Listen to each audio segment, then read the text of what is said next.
Matrudevobhava. Yeah కుక్షి విభరే కృత్వా స్వయం రక్షతి సర్వతః నమామి జననీం దేవీం పరా ప్రకృతి రూపిణీం కృచ్ఛేణ మహతా దేవ్యా ధారితోహం యదోదరే తత్ప్రసాదాత్ జగదృష్టం మాతర్నిత్యం నమోస్తుతే.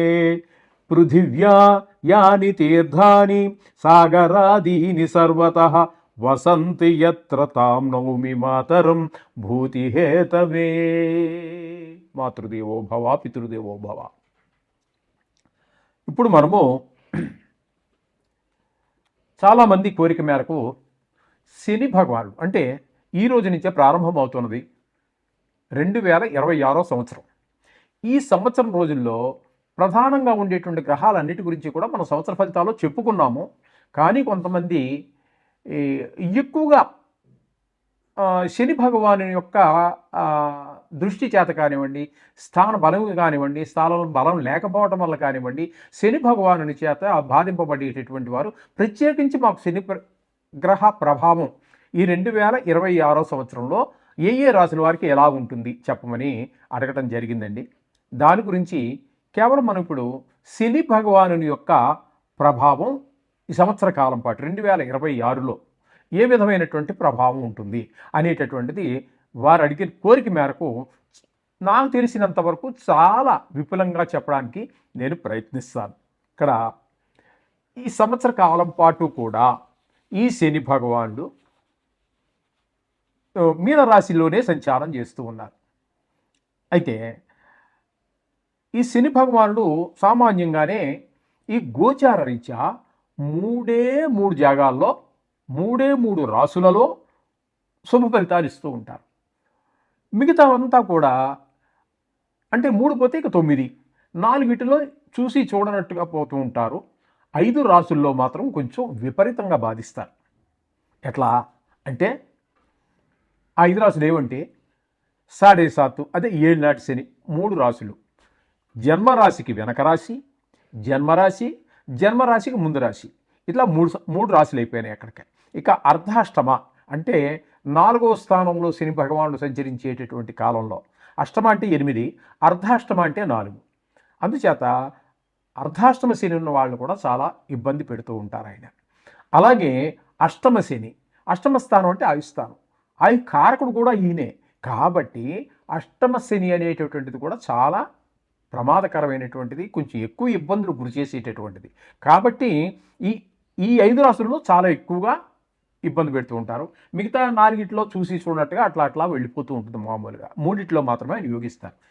అయితే ముఖ్యంగా చెప్పుకోవాల్సింది ఏంటంటే చాలామంది చెప్తున్నారు, మరి ఎంతవరకు నిజమో తెలియదు, కానీ వీటికి దృష్టులు యొక్క పని లేదు.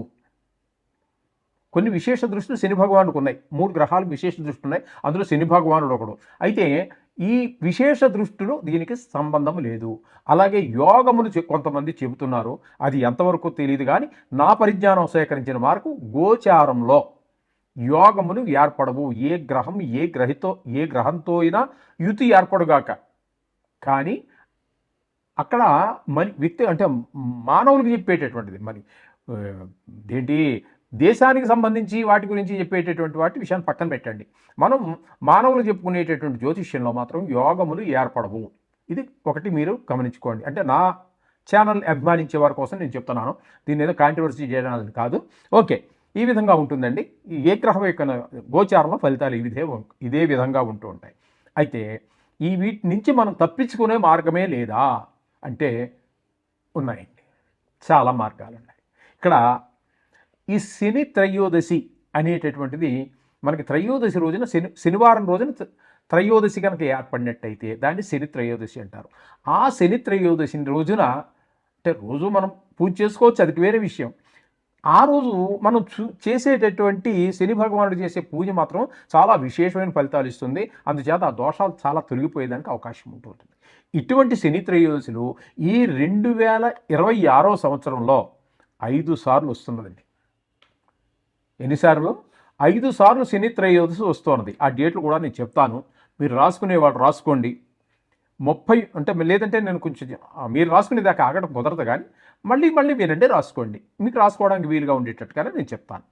31వ తారీఖు జాన్యువరి నెల 2026 ఈ నెలే ఇప్పుడు జరుగుతున్నది. ఈరోజే 1వ తారీఖు కాబట్టి ఈ నెలలోనే 26వ తారీఖున ఒక శని త్రయోదశి వస్తున్నది. అలాగే 13వ తారీఖు జూన్ నెల 2026 సంవత్సరంలోనే మరి రెండోసారి వస్తున్నది. ఇక మూడోసారి ఎప్పుడు అంటే 27వ తారీఖు 6వ నెల. 6వ నెలలో 2 వస్తున్నాయి. ఇక్కడ చూసారా, 13వ తారీఖు ఒకటి వస్తున్నది, 27వ తారీఖున ఒకటి వస్తుంది, 2026. ఇది గుర్తుపెట్టుకోండి. అట్లాగే 4వసారి 24వ తారీఖు 10వ నెల 2026, ఆ రోజున కూడా శని త్రయోదశి వస్తుంది. ఇక 5వసారి ఎప్పుడయ్యా అంటే 7వ తారీఖు 11వ నెల అంటే నవంబర్ నెల 2026. ఈ 5 రోజుల్లో ఈ 5 సార్లు వస్తుంది శని త్రయోదశి అనేది. ఆ 5 సార్లలో మీరు ఈ శని భగవాన్ యొక్క దుష్ప్రభావం వల్ల బాధితులు అయితే ఎవరైతే ఉన్నారో, ఇప్పుడు మనం చెప్పుకున్నాం కదా, జన్మంలో శని ఉన్నవారు, అది అది కూడా ఏళ్ళ శనిలోకే వస్తుంది. ఒకవేళ జాతకంలో కూడా ఉందనుకోండి, దాన్ని బాలారిష్టం అంటాం. ఏ పని ముందుకు వెళ్ళనటువంటి పరిస్థితులు ఉంటాయి. ఆ విధంగా జన్మంలో శని ఉన్నప్పటికీ కూడా ఈ ఏళ్ళనాడు శనే కాకుండా జాతకరీత్యా కూడా జన్మల్లో శని ఉన్నటువంటి వారు, అలాగే ఇక్కడ మన గోచారంలో శని ఉన్నటువంటి వారు 5 రాసుల్లో ఈ అర్ధాష్టమంలో కానీ ఇట్లా ఈ 5 రాసులు మనం చెప్పుకున్నాం కదా, వీటిలో ఏ ఒక్కరైనా ఎక్కువగా బాధపడుతున్నట్టయితే వాటిని ఆ రోజున మనం విశేషంగా తైలాభిషేకం చేయించడం కానీ, లేదా నువ్వులు దానం ఇచ్చుకోవటం కానీ, ఇంకా కొన్ని కొంతమంది మీద మిగతా గ్రహాల యొక్క పరిస్థితి బాగలేనప్పుడు ఈ ప్రభావం మరింత ఎక్కువ అవుతూ ఉంటుంది. కాబట్టి అటువంటి వారికి కొన్ని వ్రతాలు చెప్పబడి ఉన్నాయండి. అవి నేను ఇప్పుడు చెప్పబోతూ ఉన్నాను. దీన్ని ఈ శనిదేవుని యొక్క వ్రతం అనుకోండి, పూజా విధానం అనుకోండి, అది చేసే విధానం ఏంటి, దాని ఫలితాలు ఏ విధంగా ఉంటాయనేది మనం ఒకసారి ప్రస్తావిద్దాము. మొట్టమొదటిగా మామూలే గణపతి పూజ, అది ఆదో గణనాయక, అంతే లేకుండా ఏ పూజ ఎప్పుడు ఏది జరగదు. కాబట్టి మొదట్లో గణపతి పూజ చేసుకోండి. తర్వాత మండపారాధన చేసుకోండి. మండపారాధన తెలుసుందే కదా, అంచేత మీకు తెలియకపోయినప్పటికీ పురోహితులు తప్పకుండా చేస్తారు. ఆ మండపారాధన అంతా ఉంటుంది. దానికి వాడేటటువంటి ఊళ్ళి అంటే అన్ని గ్రహాలు చేస్తారనుకోండి, ఈ శని భగవానికి ఉపయోగించే వాటిల్లో నల్లటి నువ్వులు వాడాలి. అలాగే అంటే రంగు వేసినవి కాదండి, ఈ మధ్య రంగు వేసి అమ్ముతున్నారు, తెల్ల నువ్వులు అని చెప్పి కొన్ని ప్రాంతాల్లో పండుతూ ఉంటాయి. ఆ తెల్ల నువ్వులకి రంగు వేసేస్తున్నారు, హెయిర్ డై వేసుకున్నట్టుగా. అటువంటివి కాకుండా అది కొంచెము స్నఫ్ కలర్లో, అంటే ముక్కుపొడి రంగులో, చింతగింజ రంగులో ఉంటూ ఉంటాయి. వాటిని మాత్రమే వాడండి. అర్థమైందండి? అంచేత ఆ నువ్వులు దానం ఇచ్చుకోవటం కానీ, పూజలో వాడేటప్పుడు కానీ ఆ నువ్వులనే వాడండి. అలాగే నువ్వులు దానం ఇచ్చుకోవడం కూడా ఒక ప్రక్రియ ఉన్నది. అలాగే నువ్వులతోటే దీపం పెట్టండి. నువ్వుల నూనె ఉంటుంది, ఆ నువ్వుల నూనెతోటే దీపం పెట్టండి. అలాగే వస్త్రం, మామూలుగా అన్ని గ్రహాలకి మనం ఆయా సంబంధమైన రంగులు సంబంధించి వస్త్రం పెడుతుంటాం కదా, అక్కడ నల్ల వస్త్రం శని భగవానుడికి పెట్టండి, ఇవ్వండి. అయితే ఆ రోజు పూజ చేసే విధానంలో ఆరోగ్యం సహకరిస్తే పూర్తి రోజంతా ఉపవాసం ఉండండి. లేదు అంత ఆరోగ్యం సహకరించదు, బీపీ, షుగరు, థైరాయిడ్ ఇత్యాదులు రకరకాల అందరికీ ఉంటున్నాయి కాబట్టి అటువంటి వారు అల్పాహారం కూడా తీసుకోవచ్చు.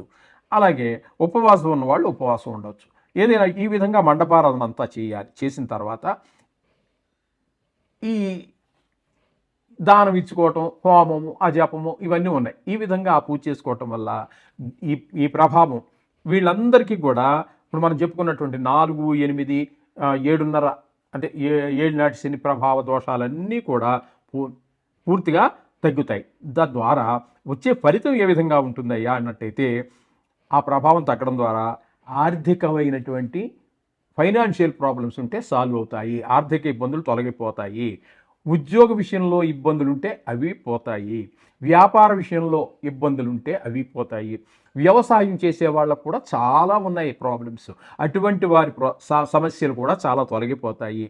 అలాగే ఇప్పుడు మనపై చెప్పుకున్న వాటిలో ఆ దోషం పోవడం ద్వారా మంచి పురోగతి సాధించగలుగుతారు. ఉద్యోగం కావచ్చు, వ్యాపారం కావచ్చు, వ్యవసాయం కావచ్చు. ఇక కోర్టు వ్యవహారాలు ఏవో పీకుతూ ఉంటాయి చూసారా, అటువంటి వారికి కూడా ఈ శని యొక్క ఈ వ్రతం చేసుకోవటం ద్వారా, ఈ పూజ చేయటం ద్వారా ఆ కోర్టు వ్యవహారాల్లో మనకి జయం కలుగుతుంది, ఉపశమనం కలుగుతుంది.